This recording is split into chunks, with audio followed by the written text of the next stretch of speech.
ابھی بھی لوگوں کے پاس وقت ہے، اقتدار کے آوانوں کو یوں ہلا دیتا ہے. آپ نکلیں. بسم اللہ الرحمن الرحیم. السلام علیکم. میں آپ کا میزبان سمیع ابراہیم اور آپ ہمارا سوشل میڈیا دیکھ رہے ہیں. آج 15 مئی ہے اور جمعہ کا دن ہے. دوپہر کا وقت ہے. اسلام آباد سے میں آپ سے مخاطب ہوں. 28ویں ترمیم کا چرچا ہے، شور ہوا ہے اور بتایا جا رہا ہے کہ یہ جو ترمیم ہے اور بھی اس کے بہت سارے اس کے اندر چیزیں ہیں، لیکن یہ سپریم کورٹ آف پاکستان تو ختم ہو جائے گا.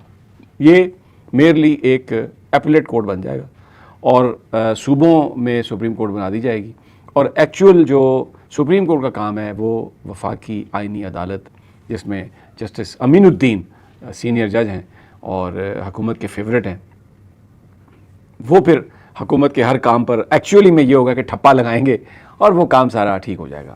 اور دوسری خبر جس پہ آج ہم بات کریں گے وہ یہ ہے کہ 20 مئی کا دن جو ہے وہ بڑا اہمیت اختیار کر گیا، کیونکہ اسلام آباد ہائی کورٹ نے جو فیصلہ جاری کیا ہے 190 ملین پاؤنڈ کا جو کیس تھا اس کی سماعت کے حوالے سے، اس میں جسٹس ڈوگر اور جسٹس آصف نے یہ تحریر کیا ہے کہ 20 مئی آخری موقع ہے عمران خان کے وکلاء کے لیے اور بشرا بی بی کے وکلاء کے لیے.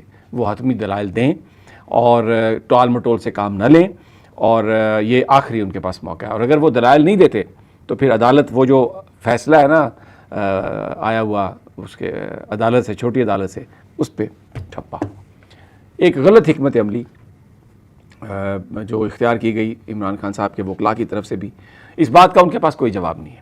میں اس کی مثال دیتا ہوں کہ ایمان مزاری، ان کا جو کیس تھا وہ بھی اسی طرح کا کیس تھا. ان کو سزا ہوئی لوور کورٹ سے، تو انہوں نے ضمانت کی درخواست دی. ضمانت کی درخواست نہیں سنی ہائی کورٹ نے، تو وہ سپریم کورٹ چلے گئے اور سپریم کورٹ نے کہا کہ 2 ہفتے میں اس کا فیصلہ کریں.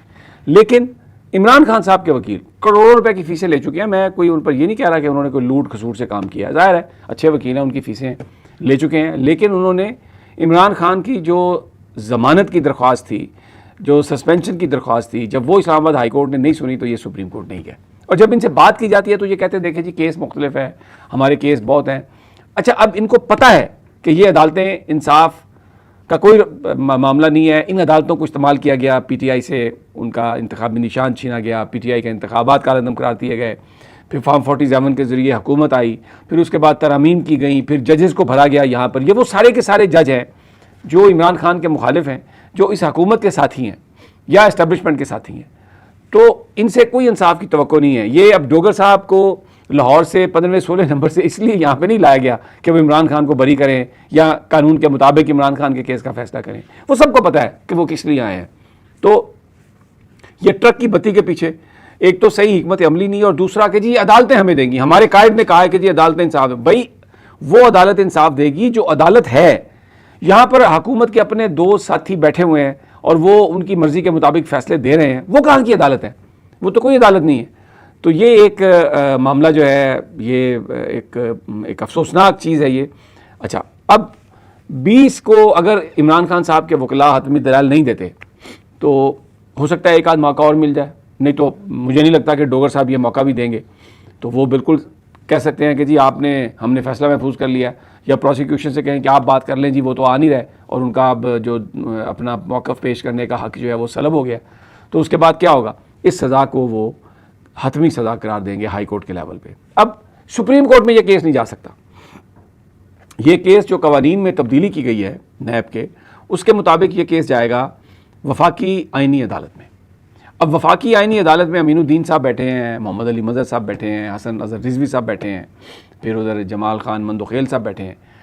یہ انہوں نے مقدمے کے میرٹس پر بات نہیں کرنی، نہ وہاں پر سننا ہے.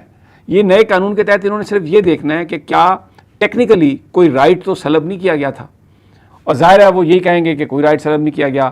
ٹرائل کورٹ نے بھی سزا سنائی ہے اور اس کے بعد اسلام آباد ہائی کورٹ نے بھی سزا سنائی ہے، تو وہ سزا وہاں سے فائنل قرار دے دی جائے گی. تو پھر اس طریقے سے جو عمران خان کو مائنس کرنے کا جو فارمولہ ہے وہ امپلیمنٹ ہو جائے گا. اور اس میں جو پارٹی ہے ان کی، جو قیادت ہے ان کا ایک رول ہے.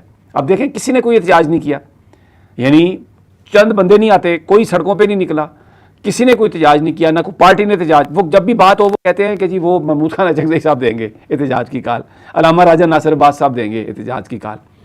تو ایک انڈرسٹینڈنگ کے ساتھ یہ ایک بھیانک انڈرسٹینڈنگ ہے، میں یہ کہتا ہوں، اور ایک سازش ہے یہ. اور اس میں جو پی ٹی آئی کی لیڈرشپ ہے وہ سب انوالو ہیں اس میں.